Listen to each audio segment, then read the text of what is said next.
Welcome, everyone. It's March 4th. It's December 14th. Wow. Sorry, it's December. You went to your birthday too, March 4th, right? It's my birthday. And we're talking about Lost in Yonkers. Rabbi Serotta. Well, thanks, everybody. It's nice to see you all and glad you could be with us today. We are going to talk about Lost in Yonkers from 1993. It's set in the summer of 1942. It was as a play on Broadway, it won the Tony for Best Play. It also won the Pulitzer for Best Drama of the Year that year. So Neil Simon, of course, the writer of this, has all of the great distinctions that any writer could possibly want. I mean, he won multiple Tonys for his plays on Broadway. He was nominated for the Oscar 4 times for Best Screenplay for The Odd Couple, The Sunshine Boys, Goodbye Girl, and California Suite. He was nominated many times for Emmy Awards as well. And a play that he wrote that covers a lot of the same territory that we talked about last week with My Favorite Year, called Laughter on the 23rd Floor, which tells a little bit more about the story of the writing staff of your show of shows, which he was a member of, right? The one who doesn't talk, actually, in the movie we saw last week, My Favorite Year, he has only that one line. Boy, this makes me happy, he says near the end, right? But so he wrote a play based on that, and it was produced on television. It was called Laughter on the 23rd Floor. It's been released as a video, I believe, as well.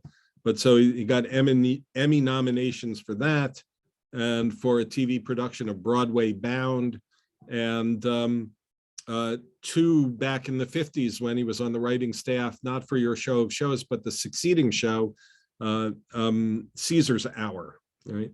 So he won the Mark Twain Prize for Humor in 2006. I mean, he's just, in fact, I think there are more, I'm not sure if I'm going to get this right, more productions of Neil Simon's shows than William Shakespeare's at this point in history. So, it's quite remarkable, really, when you think about it. And nobody else in 20th century drama comes close to that. A lot of prolific writers out there, a lot of well-known, beloved writers, but the sheer volume of things that Neil Simon turned out. Light comedy earlier in his career, more serious stuff later in the career, although I'd say that even when you look at the light comedies, you find that there's an edge of darkness in a lot of them, in movies like The Out-of-Towners or plays like The Prisoner of Second Avenue. There's humor, but the humor is connected to some serious issues and some sadness, right? Even something that we might think of as being fairly light these days, like The Odd Couple, is really a show about divorce in some ways, right? I mean, it takes on a serious subject in some ways. So Neil Simon was born in 1927 in the Bronx, Jewish family, of course. He died in 2018. Next week, we'll see one of his films that's more explicitly autobiographical than this one. There were three plays that he wrote that sort of look at his own life at different phases of his own life. So Biloxi Blues and Broadway Bound and Brighton Beach Memoirs, they all have that double B in their title. And those are more explicitly autobiographical, although I think, as with many artists, there's a little bit of biography in everything, right? So just a little. So there's some of his memories of childhood in this movie as well, I think. So, so I said he was born in 1927. So in 1942, when this play is set, he would have been 15 years old. So you can see that just the sense of what it was like to be a Jewish boy in 1942, too young to be in the army, but old enough to know what's going on, right? I mean, that's him. So the movie was directed by Martha Coolidge. She was born in 1946 in New Haven, Connecticut. We have seen a few movies, a handful by women directors, and that's always worth pointing out. She was a trailblazer among, in Hollywood. Not many other women being given the opportunity to direct movies. Her first movie was, her first studio movie anyway, was a movie called Valley Girl, which starred Nicolas Cage. It was one of his first movies. It's actually a kind of a retelling of the Romeo and Juliet story, but between different kinds of kids growing up in the San Fernando Valley. And so a better movie than both its title and its production would expect. She rose above the expectations. That this was the kind of movie where in her contract, she had to sign before making it a certain amount of female nudity was required, right, in order to get that movie made. So, but she got her start with that. She made a couple of movies that are really well thought of by critics, in particular, well, this one, of course, Lost in Yonkers, but also a movie called Rambling Rose, which she made a couple of years before that, which is quite good. She made some other comedies like Real Genius with Val Kilmer, and she continues to work most often in television these days, but in various serialized dramas and comedies. She's directed a little bit of everything. She was nominated for an Emmy for her movie introducing Dorothy Dandridge, a biopic of the African-American actress Dorothy Dandridge. It starred Halle Berry, who won the Emmy that year for that performance. So Martha Coolidge has worked with some very good actors over the years and has directed them to some very beautiful performances. And I think you can see that in this film that we watched for today as well. So let me turn to, let me mention the music, actually, because I think the music in this movie is definitely worth paying attention to. It sets the mood in many of the scenes in different ways. We can talk about it a little more as we go, but there's a kind of a theme for the different actors, different roles in the movie, and particularly as they're being introduced, there's this kind of a light motif that comes into the music when Bella is introduced, and then that turns into kind of it sounds like a Bernard Herrmann horror movie soundtrack when Grandma is being introduced, right? And accompanied with a sort of a horror movie shot, the doorknob turning, and then the silhouette of the cane, and right. But the music really is evocative and sets the scene there. Of course, there are some songs from the time period as well, but the score was written by Elmer Bernstein, a nice Jewish boy. He had 14 Oscar nominations in his career as a movie composer. So I mean, that's pretty remarkable when you think about it. That's a lot of nominations. I will say, probably if you look at the Oscar nominations for score over the last century, you'll find a lot of Jewish names in there. Elmer Bernstein, certainly one of them. The various Newmans are another. More recently Randy Newman, but his father and his uncle also wrote soundtracks. So, and all of them have been nominated for Oscars at one time or another. But Elmer Bernstein was born in 1922, died in 2004. He wrote scores for movies like The Man with the Golden Arm and The Magnificent Seven and To Kill a Mockingbird. And, 1993, about 10 years before his death, he wrote this one.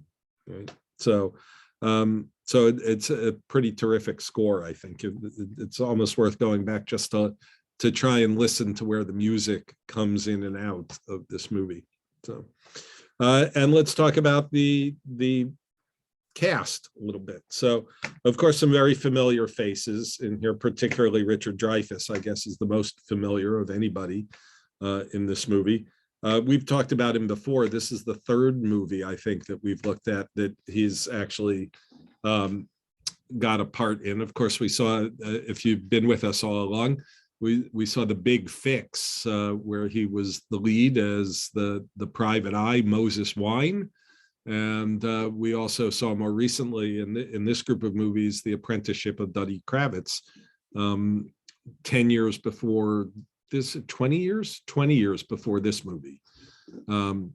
So 20 years later, he plays the son Louis, right? So I don't know that I need to tell you much about his biography, but he's certainly played many Jewish characters over the years. Even when he's not playing a Jewish character, somehow they seem a little bit Jewish, but that's okay. And I was surprised he got top billing. Like he was like a supporting actor in this. Yeah, but he was the biggest star in the movie, right? Well, he got top billing. Yeah. Now I'll mention the two who we might say are the stars of this movie, Mercedes Ruehl and Irene Werth, right? But both of them were brought from the Broadway cast into this movie. Both of them had won Tony Awards in New York for their roles in this play, right? So neither of them is Jewish. But they're very good, capable actresses and did a wonderful job.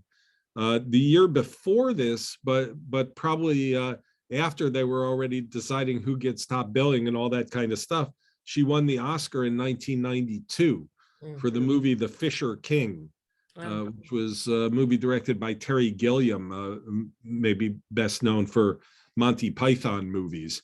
But she's very good, and so she won for Best Supporting Actress for The Fisher King.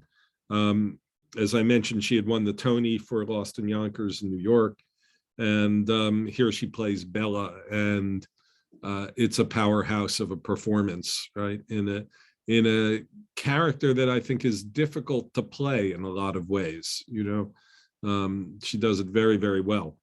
Irene Werth, born in 1916, died in 2002. As I said, she also won the Tony for her role as Grandma in this movie. And by the way, it's worth noting that, everybody in this movie has a name except for her, right?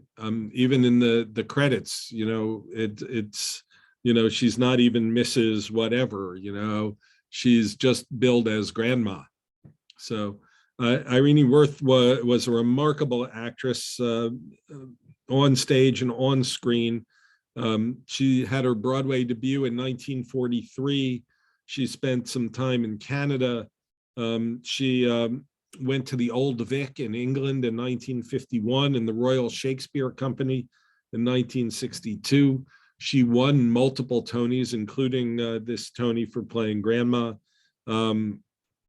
The film and theater critic for the New York Times, Walter Kerr, said of her at one point that Miss Werth is just possibly the best actress in the world. So, we don't see her on screen enough, I think, but her stage performances were quite remarkable, really. So, who else should we mention? Well, the character of Johnny is played by David Strathairn. I don't think we've seen him in anything we've seen, but he's one of those faces you've seen him in something. Most recently, he was in town down at the Shakespeare Theater on Navy Pier in a one-man show. I've mentioned it to a few people, and I'm blanking on the name for the moment, but where he plays the Polish diplomat Jan Karski. And who brought the news of what was really happening in the Holocaust, first to Winston Churchill and then to America, to Franklin Roosevelt. So wonderful actor. I mean, he got a nomination for Best Actor for his role in Good Night and Good Luck. More recently, you may have seen him in Nomadland. If you saw last year's Best Picture winner, he's got a good role in that. He was in the movie Lincoln several years ago. He was in Temple Grandin. He's had a recurring role in the TV series Billions in recent days. So Remember This, that's the title of the play. Thank you, Vanessa, for finding that, which will be out as a film, I think, in 2022. So a film of the stage production of this one-man show. So I think that'll be very interesting to see as well. But his performance in that was remarkable. And I think he's very good here in this movie, in a much quieter part in a way than, Mercedes Ruehl and Richard Dreyfuss play big parts, big loud parts.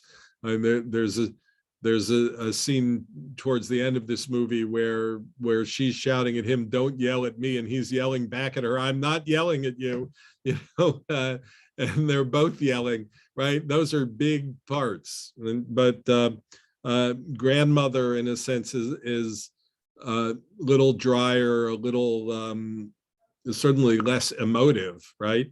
But the character of Johnny is deliberately less emotive, right? He makes us feel for him, for a character who nowadays, of course, I think we would say is on the autism spectrum somewhere. And even when this play was written back in 1993, I don't know that we were as readily talking about things like that. But certainly back in 1942, someone with that kind of, it looks like Mary's got some info on this. You have to unmute, though. I did unmute. Can you hear me? Yeah. Okay. So this is really important. And I watched it, and I've been in special ed for 34 years. So for me, it was like looking at my students, and I was sitting, there was an analysis going on, and I'm sitting there thinking, okay, 1940s, not support, blah, blah, blah. And then it occurred to me, when was the American with Disabilities Act written? 1990. This play auditioned in Raleigh, North Carolina before going to Broadway in 1990. Bill was passed July. The play was in December. So I think Neil Simon didn't talk about this, but probably was, ADA changed our lives, whether it's every institution in America, the job workforce, schooling, everything. And I think that he is an urban Jew living in New York and probably pretty attuned to what was going on policy-wise. He made and I don't think he ever talked about it. I don't know, but it's a pretty strong policy statement when that all was coming down. And the one thing I kept thinking is, God, people didn't have a chance with disabilities in 1944. There was no support system. Yeah. And, so and think about that. So that's so when you think about the characters, I kept thinking about what would happen if they were today, having grown up in modern American with the ADA to support them. How different would their lives be? Right. So anyway, that was just a comment that, that's something I will research, because it's just it's my background. What can I say? Right. Thank you. I appreciate the interjection there. Yeah. And I think that's really interesting. I had an uncle with what would be classified as minor cerebral palsy, right, from birth.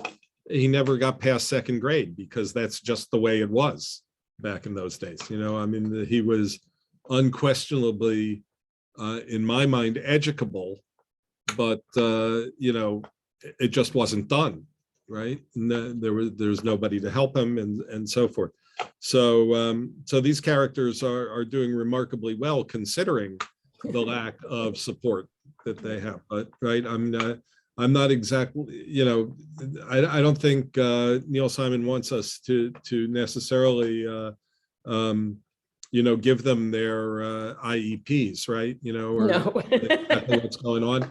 with them, but I mean, it seems pretty clear to me that David Strathairn has observed a lot of people on the spectrum and plays this remarkably well. You know, it's really a beautifully small, you know, performance, right? And Bella, on the other hand, I'm not sure what we would say she is, but certainly have some issues with processing and organization and those kinds of things, which she would get a lot of support for today that would have certainly have helped her, right? We see this kind of early in the movie when she first meets her nephews on the street and says to them, you know, first she has to repeat their names and who they are and how they're related to her. And then she has to say, I thought you weren't coming to Saturday. And they say, it is Saturday. And she said, I knew that, right? I mean, it feels very real to a lot of situations I know, right? So, I don't think I've left anybody important out. Well, I should mention the boys. I mean, I guess themselves. They're not. I wouldn't.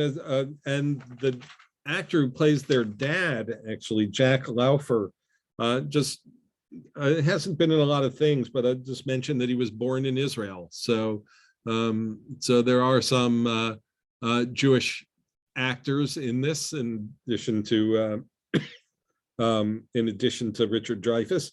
And where are the boys here in my list of things? Well, the older one is Brad Stowell, and we both found out, it's sad, he died 3 years later of cancer. Yeah. So I'm not sure all those pictures are actually of. Yeah, they're just, this one is not. Yeah. So beyond this movie, he really didn't get a chance to do much. I mean, he was unfortunately dead at 20 of cancer. And then the other, I know I had notes on them, but the other one who plays Artie, I think, you know, has continued to have a career and appears in television pretty regularly. He's done some directing as well. He was in a TV series that I never watched, the name of which escapes me at the moment, but it was a branch off, I think, of the Buffy the Vampire Slayer series. And consequently, he has a following, actually. And so in some of the reviews on IMDb of this movie, I see people that are concerned that his part should have been bigger, but other, you know, so because there are some people who really love him as an adult actor, but he certainly does a great job in this movie. I'm thinking early on, again, in the scene where it's a question of whether or not Grandma's going to let them stay, right? The beginning, and she asks which one is the smart one. And the older brother, you know, tries to do the right thing and say family should stick together, and the younger one says, we don't have any place else to go, and Grandma says, I think maybe this one is the smart one, right? So I think it's I'm interested to hear your thoughts about it. I think there's a lot in here, and it's a pretty beautiful text. It's certainly well made, well acted, and the biggest difference, I think, from the play to the movie, there are not a lot of differences, but the very end where she leaves is different. The play kind of ends on the note of the line is still there in the movie, that she's going out with a girlfriend, you don't have to worry, but she also has a brother that I like very much, right? And that's pretty much the end of the play. So this idea of her actually leaving and moving away, I think, was a little bit of a Hollywoodism, right? To just, you know, tie it up a little more into a package that, you know, after that cathartic scene of confronting Grandma, there has to be a getting away from grandma scene, right? So for Hollywood. So I'm not sure, I can't see any evidence that Neil Simon objected to that as an ending, but it isn't there in the stage play.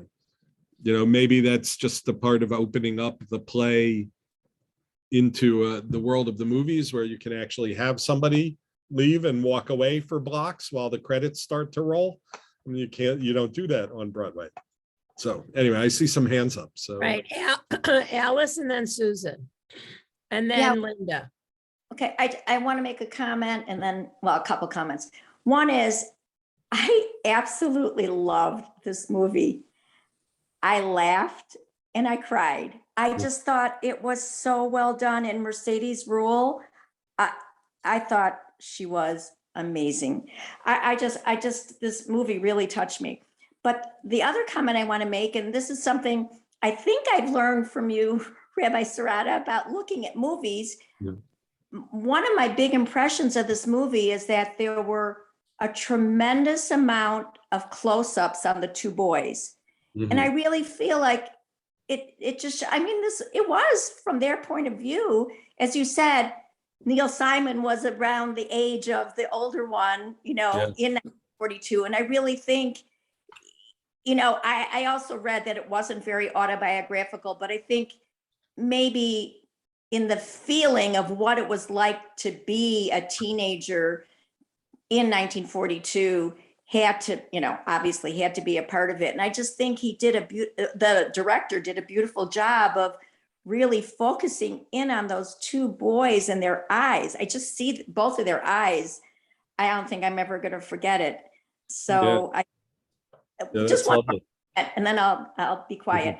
Irene Werth also, I thought she was amazing. She really, in some ways, reminded me of one of my grandmothers. My grandmother that I'm thinking of was much more isolated and wasn't like Irene Werth. I mean, the character. But what reminded me was she was very much of the old country. She lost her husband at a pretty young age and had a really tough life and just never was able.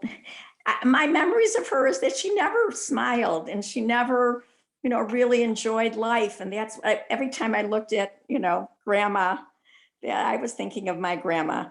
Yeah. I think a lot of women of that era, that's, you know, wasn't that unusual. I mean, my grandmother was an immigrant. I don't even know her story of why she left the old country, but I'm sure there were bad things. And she had a really tough life. I mean, her husband never earned a lot of money. And then when he died, there was no money coming in. Her apartment was like a boarding house because that was how she was able to support her children.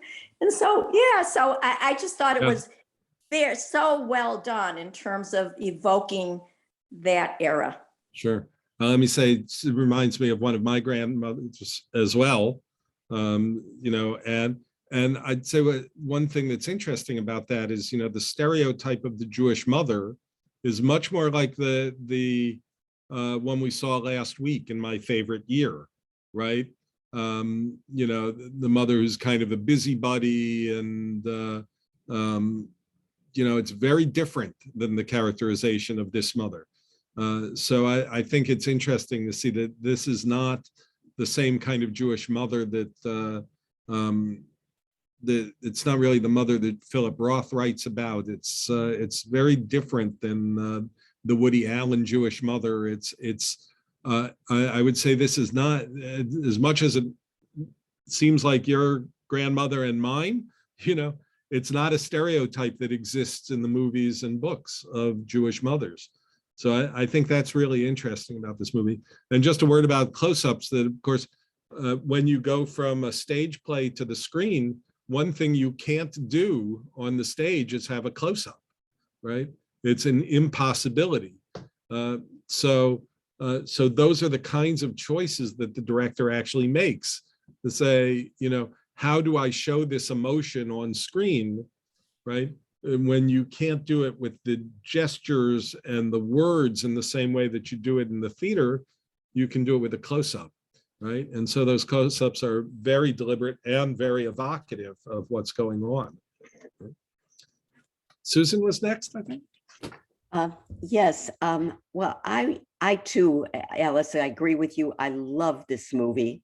I too laughed and cried, but the character that I want to focus on in my comment is Bella, because in the beginning, they made her out to be so confused and kind of so childlike, and like she never really matured to having the mind of an adult. But by the end, I felt she was the smartest one in the movie. She really got it.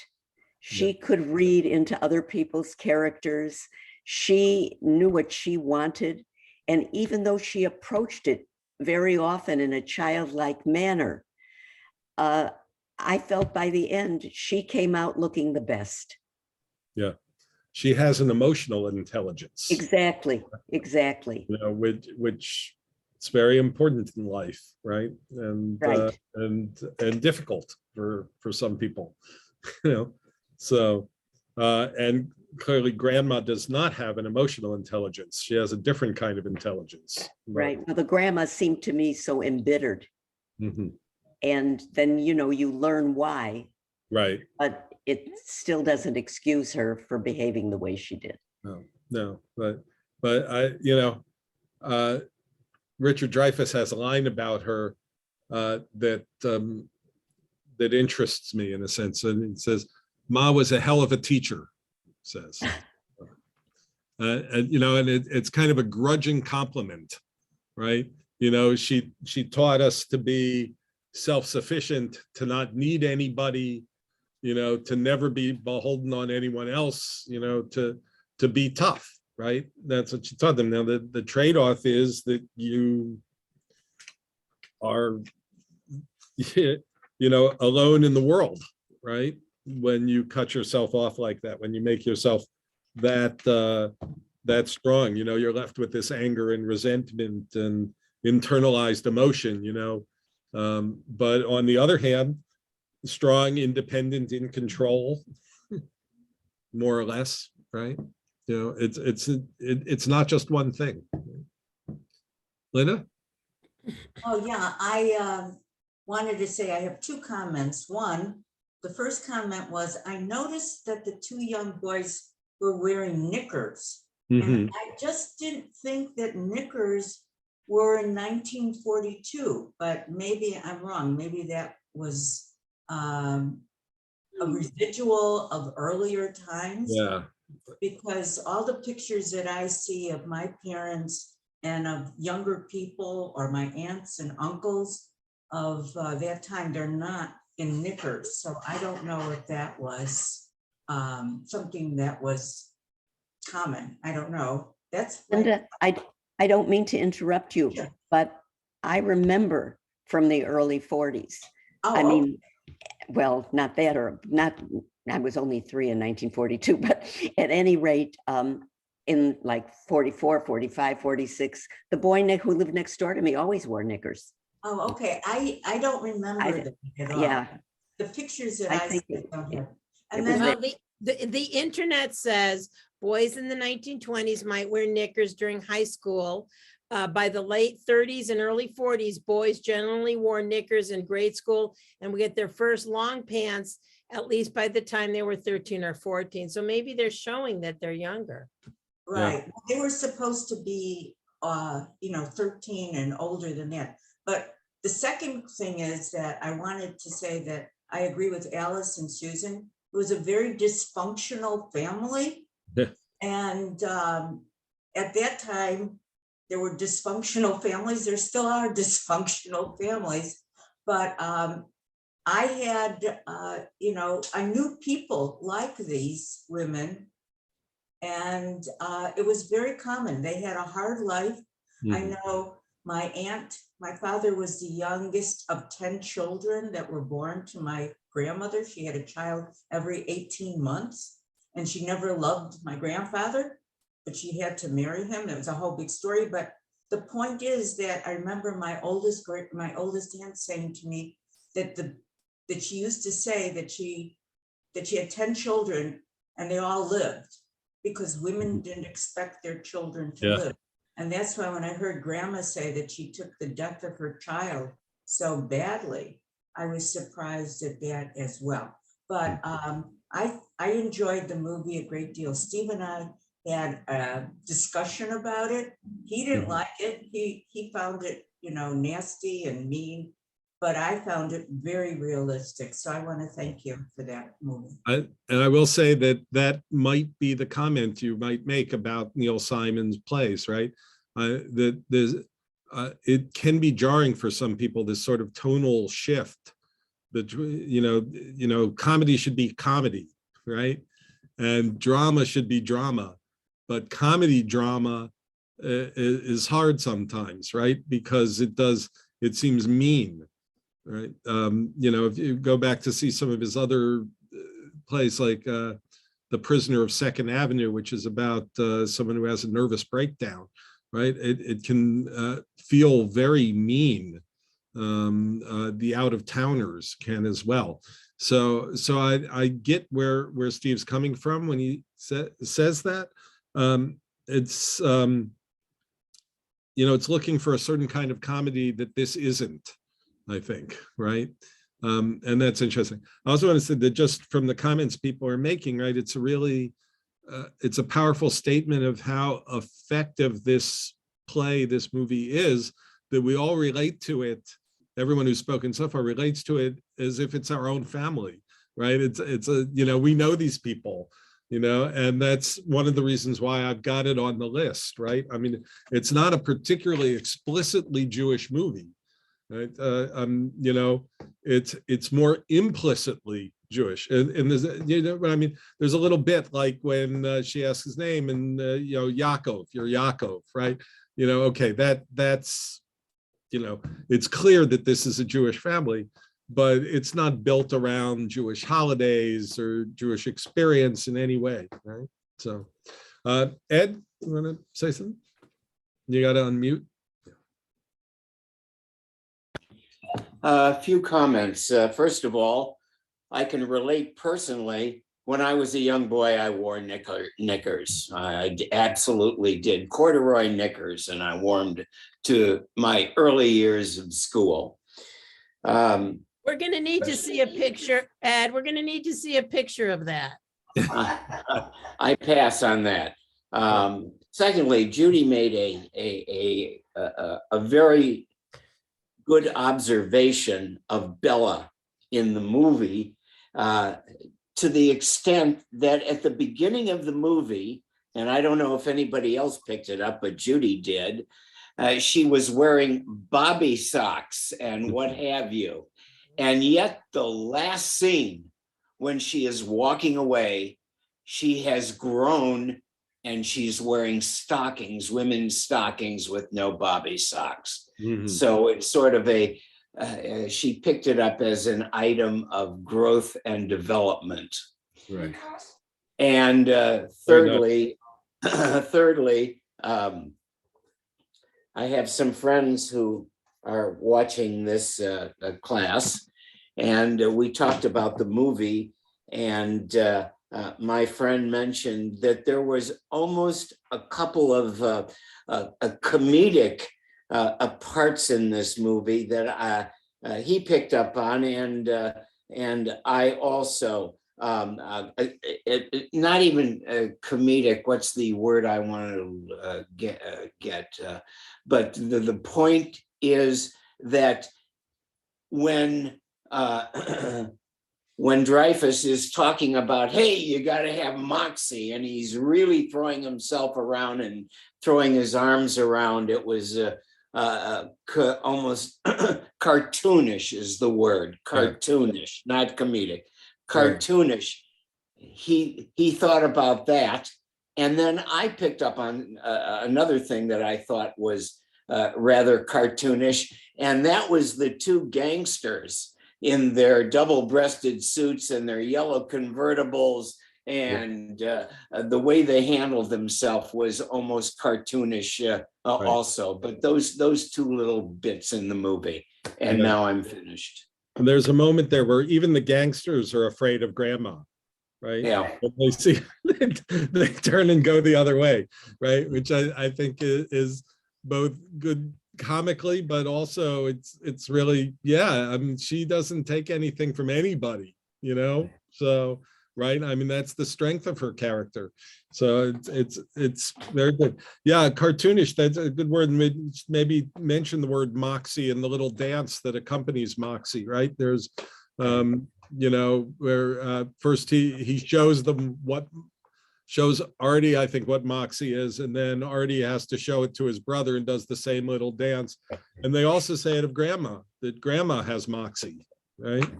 You know, and all of them, you know, we've used the word dysfunctional family. I mean, I mean, it's almost too reductive a phrase, I think, to use that phrase, right?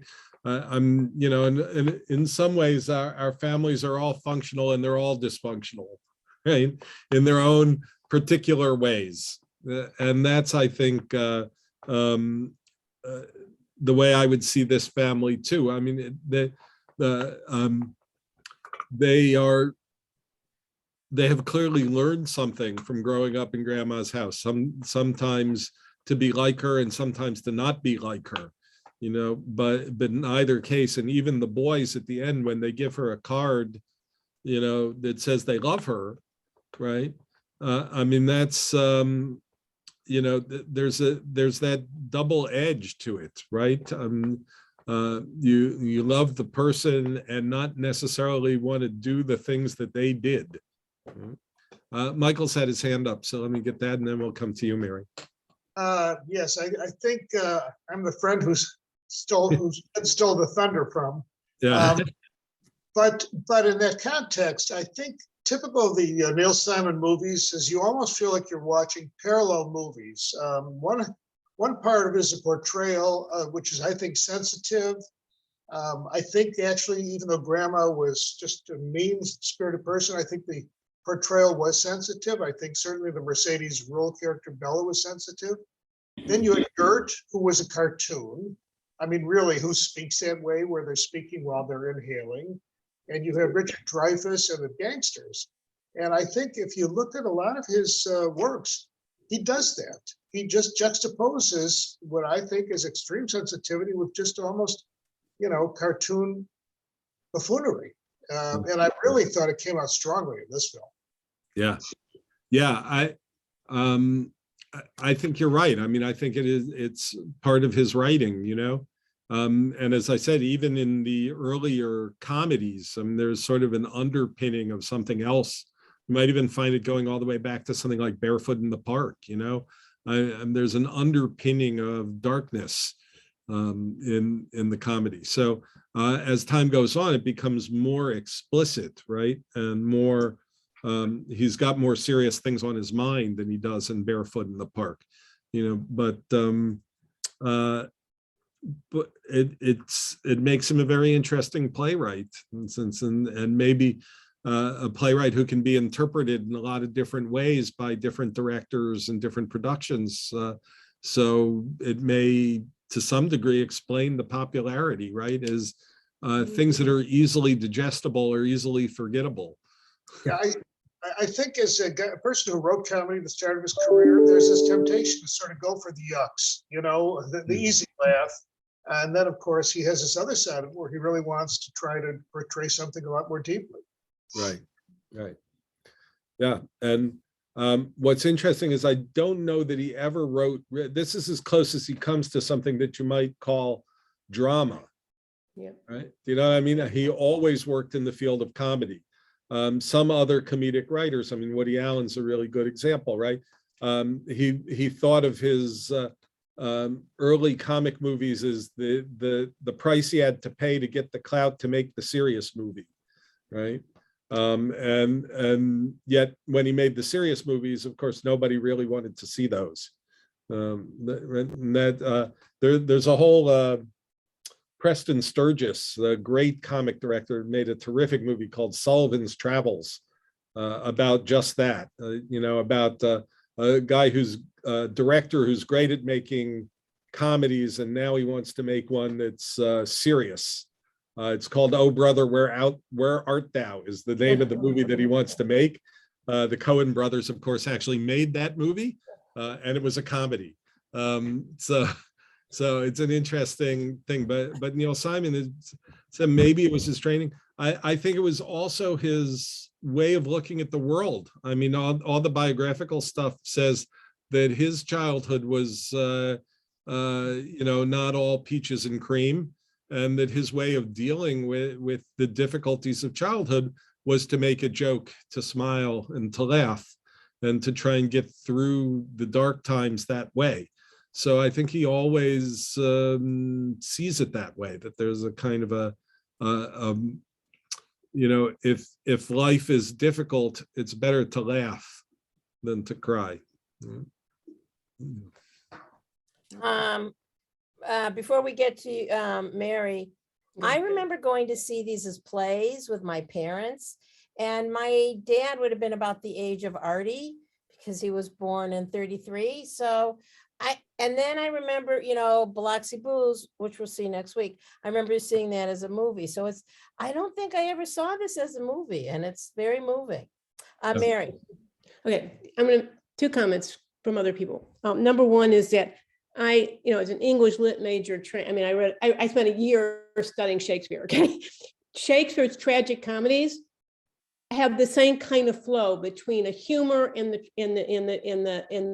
deep drama. And if you really took out the humor, it would bend to being tragic. And I think he was a brilliant intermixing of the two. The other thing is about dysfunctional families still love each other.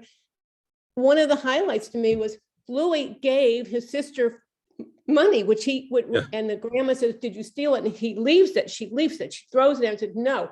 The point is, he cared enough before he ran away, because he had to. He left her some money, and that's an amazing gift of love. Yeah. And after all of the grandstanding about what a terrible idea this is, right? What's his line about Johnny? He's either very, very smart or very dangerous, and he doesn't seem very smart to me. Right, is what he says about Johnny. And then nevertheless, we find out that before he left, he gave the money to Bella. So yeah, I mean, that's a really good example of the kind of functional dysfunctional paradigm, right? So yeah. Elaine and Hubie. Yeah. Go ahead, Hubie. Oh, okay. Coming back to the gangsters, it actually reminded me of something that happened in high school. One of the guys that I knew, he was an absolute wild man. It's the only way to describe him. I won't see any names, but I can tell you the place. It was in Hubbard Woods. At the south end of Hubbard Woods was I think it was a Jewel food store, which is long gone.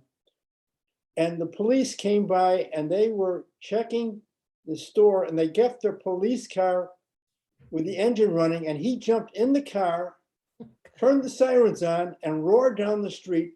And the police came out, guns blazing, in this neighborhood. And no one got hurt. But this movie just reminded me of that. He jumps in their car, and the guns blazing, and this guy was just lucky; nothing happened. Yeah. Right. I mean, and there's nothing more cartoonish in a sense, to use that word, than that scene. He drives away in their convertible, right? And by the way, again, just a lovely moment. So it's the way he gets away, right, is his nephew dresses as him, carries a black bag, and walks out. On one level, he might, oh my God, that's terrible. The nephew putting himself in harm's way. But the voiceover says, I thought it was time that somebody in this family stood up for somebody else and did something nice for somebody else in this family, right? And this is what the boy says, So there's a certain sense that maybe, through the movie, through the drama, that some small incremental change may be happening. in some ways, that's why I like the ending of the play maybe better than the movie. That what's, it's not that so much has changed. I mean, Bella is still living with her mother, but she can talk openly now about, I'm going out with a girlfriend, and she's got a brother that I also like, right? That she can now say those things and not have to keep them hidden or try to keep them. So much is about trying to keep stuff hidden from grandma, who always knows anyway. Elaine, and then Ed. So I can't stop thinking about grandma. Mhm. Grandma's the angry, mean lady. Okay, we know she had her foot injured in the Holocaust, but Well, it must be before the Holocaust, right? Because this is 1942. wasn't her So- foot injured during the war? No. It has to have been before World War I think. Okay. So, right, she was at some kind of protest with her father, so it's not made really clear there, but there were a lot of protests against the Kaiser, and there were some real attempts to overthrow the Kaiser before World War I. Jews were certainly involved in some of that, and it's one of the reasons that some of those folks emigrated. So it makes sense, but it has to be much earlier, very early part of the 20th century, maybe.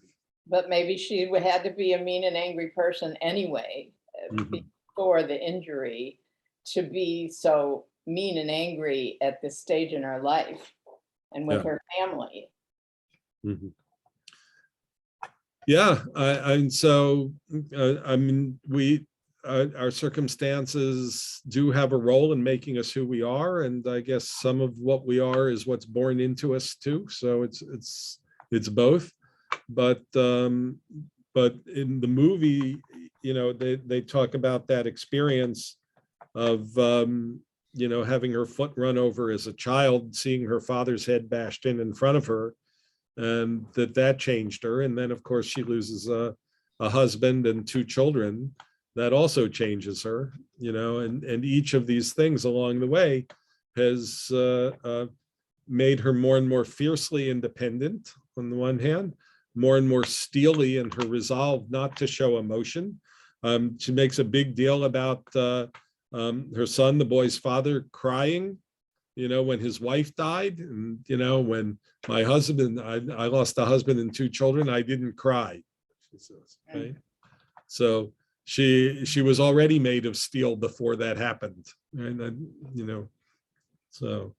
I know Ed, you had something you wanted to say?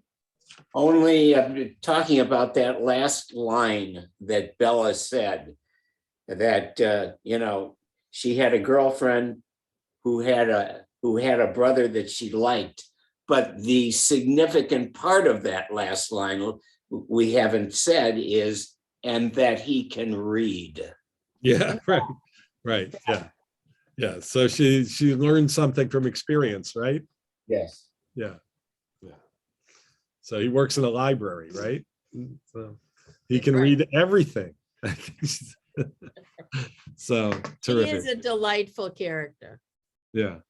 Well, thank you very much for all the insights into this, and invite you to come back tomorrow night if you like. We're doing one of these in the evening tomorrow.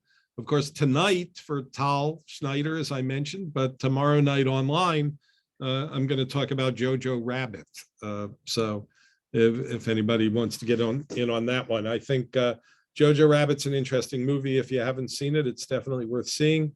I do think it's a little more controversial than this one. It's a little bit of a love it or hate it kind of movie, Jojo Rabbit. So we'll see what we get from people who come out to talk about it tomorrow night. Yeah. Thank you. Thanks, everybody. I'm going to turn off the sound. Okay.